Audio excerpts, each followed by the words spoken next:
नमस्कार दोस्तों, स्वागत है आपका YouTube चैनल कंपटीशन बॉस पर। मैं हूं नितेश। दोस्तों, अगर आप करना चाहते हैं बीएड तो यहाँ ये वीडियो आपके लिए, क्योंकि बीएड में एडमिशन के लिए नोटिफिकेशन निकल आया है। तो इसका डिटेल आपको बता रहा हूं, अगर आप बीएड करने के इच्छुक हैं तो। दूसरा कंफ्यूजन आप ये दूर कर लेना कि आपको बीएड करने में ज्यादा फायदा है या डीएलएड करने में ज्यादा फायदा है, ये भी आपको इसी वीडियो में बताऊंगा।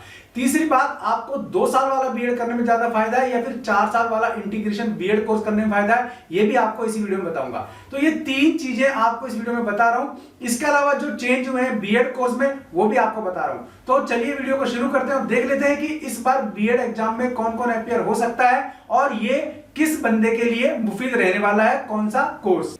तो यहां बात कर रहे हैं पीटीईटी की, ठीक है ना, प्री टीचर एजुकेशन टेस्ट 2021। तो ये राजस्थान में बीएड के लिए आवेदन निकल आए हैं। आप इन्हें भरना चाहें तो भर सकते हैं। ये बीएड नोटिफिकेशन इन हिंदी आप यहां देख सकते हैं, लिंक भी मैंने वीडियो को डिस्क्रिप्शन में दिया है। आप उसको क्लिक करके इसका प्रिंट ले सकते हैं, फिर बड़े आराम से इसको पढ़ सकते हैं। तो सबसे पहली जो बात आती है वो आती है इसकी एलिजिबिलिटी की, कि पीटीईटी या बीएड कौन कर सकता है। तो सबसे बड़ी बात यह है कि ये एक ग्रेजुएशन लेवल कोर्स है एजुकेशन में, तो इसके लिए आपको ग्रेजुएट होना जरूरी है किसी भी स्ट्रीम से।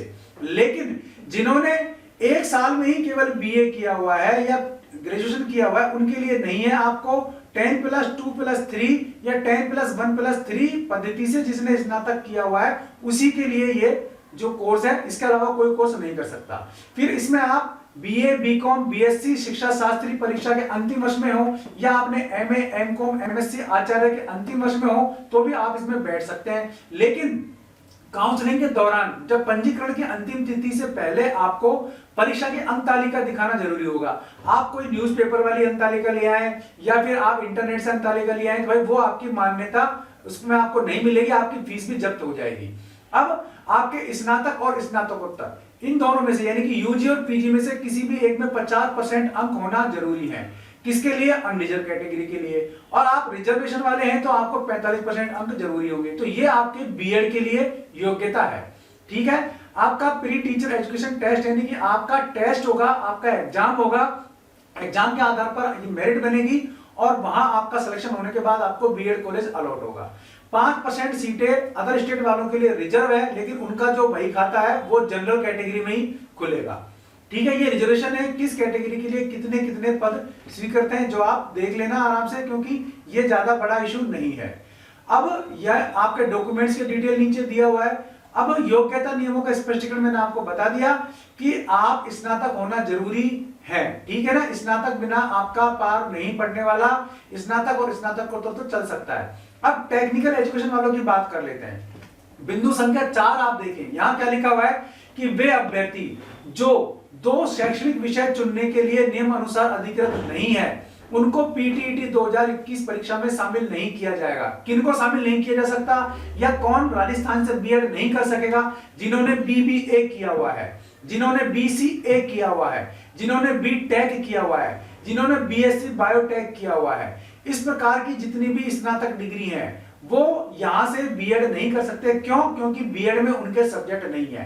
तो पहली शर्त यही है कि आपके 2 सब्जेक्ट ऐसे होने चाहिए जो आपके ग्रेजुएशन लेवल पर हो या फिर आपके पीजी लेवल पर हो, उनमें ही आप बीएड कर सकते हैं। पहली बात ये क्लियर रखना।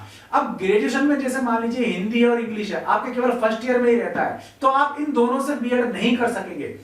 हाँ, अगर आपके पास इंग्लिश ऑप्शनल है या फिर हिंदी ऑप्शनल है तब आप कर सकते हैं। तो यानी कि 2 साल तक आपका उस विषय में पढ़ाई किया हुआ होना जरूरी होता है जिस विषय में आप बीएड करना चाहते हैं, ठीक है।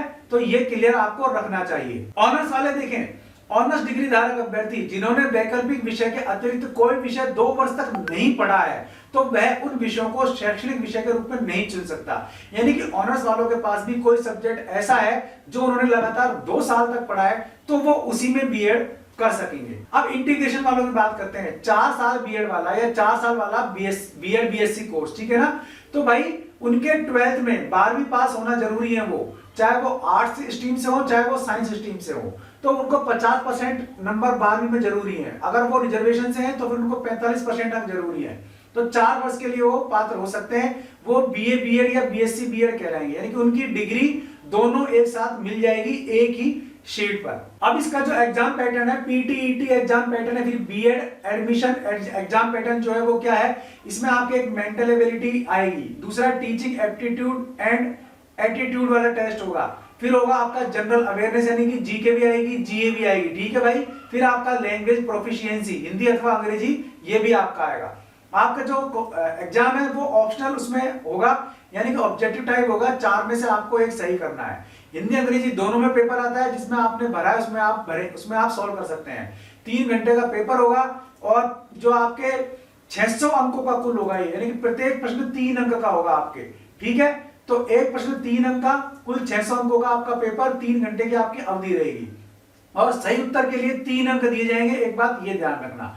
अब एक पार्ट आता है इसमें टीचिंग एटीट्यूड एंड एप्टीट्यूड। तो इसमें नंबरिंग कैसे होती है, उसमें आपके 4 ऑप्शन होते हैं। इन 4 ऑप्शनों में क्या होता है कि आप कोई सा भी भर सकते हैं। तो इसमें मान लीजिए कोई ऑप्शन आपका बिल्कुल गलत है तो आपको 0 अंक मिलेगा, कोई ऑप्शन आपका थोड़ा ठीक है तो उसमें आपको 1 मिल जाएगा, उससे ज्यादा सही है तो 2 नंबर मिलेंगे और बिल्कुल सही है तो आपको 3 नंबर मिलेंगे। इस तरीके से आपका टीचिंग एप्टीट्यूड एंड एटीट्यूड वाला जो पार्ट है ये आपको नंबर दिला सकता है। इसमें आप कुछ भी भरे आपको नंबर मिलना तय है। अगर आपकी किस्मत बिल्कुल ही भोटी है तो आपको 0 मिलेगा, वरना नहीं तो 3 नंबर के क्वेश्चन में से 1 नंबर तो आप ले ही लेंगे। ये इस पार्ट का सबसे बड़ा फायदा है। तो इस पार्ट के ज्यादा से ज्यादा क्वेश्चन सॉल्व करने की आप कोशिश करें। अब मान लीजिए आपका सिलेक्शन हो जाता है तो आपको कौन कौन से दस्तावेज चाहिए होंगे काउंसलिंग में। तो देखो इसमें एक तो आपको पूर्ण रूप से भरे हुए आवेदन पत्र की सुपाठ्य फोटो प्रति, यानी कि एक फोटो कॉपी चाहिएगी आपके आवेदन की, फिर आपकी अंकतालिकाएं एवं अन्य कोई शैक्षणिक प्रमाण पत्र, जैसे कि मान लीजिए 10th 12th स्नातक प्रथम वर्ष, द्वितीय वर्ष, अंतिम वर्ष और स्नातकोत्तर यदि हो तो इसी के क्रम में आपको ये जमा लेनी चाहिए। फिर आपका तीसरे नंबर पर आपको जाति प्रमाण पत्र लगाना है। फिर चौथे पर आप मान लीजिए दिव्यांग है तो वो लगेगा, सैनिक और सैनिक के आश्रित है तो वो प्रमाण पत्र लगेगा, विडो है तो वो प्रमाण पत्र लगेगा, तलाकशुदा है डाइवोर्सी है तो वो प्रमाण पत्र लगेगा आपको। फिर इसके बाद 5वें नंबर पे आपको मूल निवास प्रमाण पत्र लगेगा। तो इस हिसाब से आपको जमाने हैं, पहले नंबर पे क्या, दूसरे पे क्या, तीसरे पे, चौथे पे, 5वें पे किस किस प्रकार से आपको जमाने, वो आपको दस्तावेज अपने जमा करके उनकी फोटोकॉपी करा करके रखनी पड़ेगी। और नीचे इसका ये जो एग्जाम पैटर्न आपका मॉडल पेपर भी दिया हुआ है, आप देख लीजिए किस तरीके का है। यहाँ सारा डिटेल आपको इससे बढ़िया और क्या मिलेगा, मतलब यहाँ सब कुछ डिटेल आपको दिया हुआ है। तो 10 मार्च पीटीईटी में आवेदन करने की लास्ट डेट है और 16 मई को इसका एग्जाम प्रस्तावित है। तो अब ये तो हुआ आपका पीटीईटी को लेकर के। जैसा कि मैंने आपको बताया इसमें अगर आपको मैक्सिमम नंबर लाने हैं ना और सिलेक्शन करना ही है, आपको करवाना ही है, तो भाई जो एप्टीट्यूड एंड एटीट्यूड वाला पार्ट है तो उसके जो क्वेश्चंस है वो आपको सारे सॉल्व करने हैं। एक बात विशेष याद रखना क्योंकि उसमें आपको नंबर मिलेगा ही मिलेगा, 0 नंबर मिलने की संभावना कम है। बाकी में तो मान लीजिए अगर बाकी 3 पार्ट में आप सॉल्व करते हैं और वहां पर गलत हो जाता है तो आपको 0 नंबर मिलेगा, लेकिन यहां आपको कोई ना कोई नंबर मिलेगा एप्टीट्यूड एंड एटीट्यूड वाले पार्ट में। ये चीज अब बात आती है कि आपको 4 साल वाला करना चाहिए, 4 साल वाला करना चाहिए या फिर 2 साल वाला। तो देखो 2 साल वाला जब आप कोर्स करते हैं तो 2 साल में आपको बीए अलग करना पड़ता है, 3 मतलब स्नातक अलग करना पड़ता है, 3 साल तो वो और 2 साल आपके बीएड के, तो 5 साल का टाइम हुआ। अगर आप 4 साल वाला करते हैं तो आपको 12वीं के बाद सीधा सीधा इसमें आप एडमिशन ले सकते हैं और 3 ही साल में आप अपना बीए यानी कि स्नातक और बीएड की डिग्री ले सकते हैं, चाहे आप बीए बीएड कहलाओ चाहे आप बीएससी बीएड कहलाओ। तो यहां आपका एक तो साल बचा, वैल्यू दोनों की बराबर है, ये फायदा। लेकिन 2 साल वाले में आपकी फीस करीब लगेगी वो काफी कम है, 24 या 25 हजार के आसपास लगती है, और जो 4 साल वाला है इसमें आपकी फीस लाख सवा लाख से ऊपर लग जाती है, ये आपको इसमें फीस ज्यादा लगती है, ठीक। तो ये आपकी दूसरी बात आती है।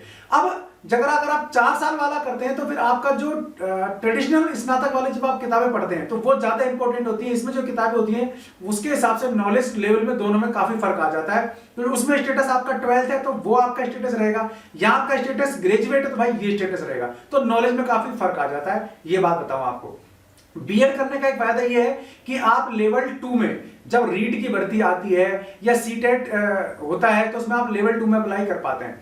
जैसे कि यूपी में क्या होता है कि यूपी में जब सुपर टेट होता है तो वहां तो बीएड वालों को लेवल 1 और लेवल 2 दोनों में अप्लाई करने के लिए मतलब वहां अलाउ किया हुआ है, लेकिन राजस्थान में जो रीट हो रही है उसमें केवल लोग लेवल 2 में अप्लाई कर पाएंगे। तो ये बीएड का थोड़ा सा नुकसान राजस्थान में हो रहा है, बाकी जगह नहीं है।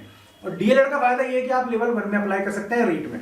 तो इस तरीके की चीज है। लेवल 2 वाला बीएड वाला जो है वो 6ठी से 8वीं तक के स्कूल में पढ़ाता है, और जो डीएलएड करता है, डिप्लोमा इन एलिमेंट्री एजुकेशन करता है, तो वो 1 से 5वीं तक के स्कूल पढ़ाता है। ये थोड़ा सा फर्क यहाँ आ जाता है। तो अपने हिसाब से आप कोई सा भी कोर्स चूज कर सकते हैं। वैसे 2 साल वाला बीएड ज्यादा अच्छा है, और अगर आपको एलिमेंट्री एजुकेशन में जाना है, प्राइमरी टीचर वैकेंसी में आपको जाना है, प्राइमरी टीचर में आपको बनना है, तो उसके लिए आप डीएलएड कर सकते हैं। तो चलिए ये चीज हुई। अब 4 साल वाला 2 साल वाला हो गया, और बीएड और डीएलएड में से कौन सा करना चाहिए ये भी आपको क्लियर हो गया होगा। तो ये सब चीजें फिर भी कोई कमेंट में मान लीजिए आप पूछना चाहें तो मैं आपको बताने की पूरी कोशिश करूंगा। आप कोई भी सवाल वहां रख सकते हैं अपना बीएड को लेकर के, तो वो बताने की पूरी कोशिश करूंगा। तो ये थी डिटेल पीटीईटी 2021 को लेकर के। तो उम्मीद है आपको वीडियो पसंद आया होगा। पसंद आया तो लाइक और शेयर जरूर कर देना। चैनल पसंद आया तो सब्सक्राइब कर लेना, बेल आइकन दबा देंगे आप तो वीडियोस के नोटिफिकेशन आपको मिलते रहेंगे। आज के लिए इस वीडियो में इतना ही। ऐसे किसी यूजफुल वीडियो में फिर मिलूंगा, तब तक के लिए नमस्कार।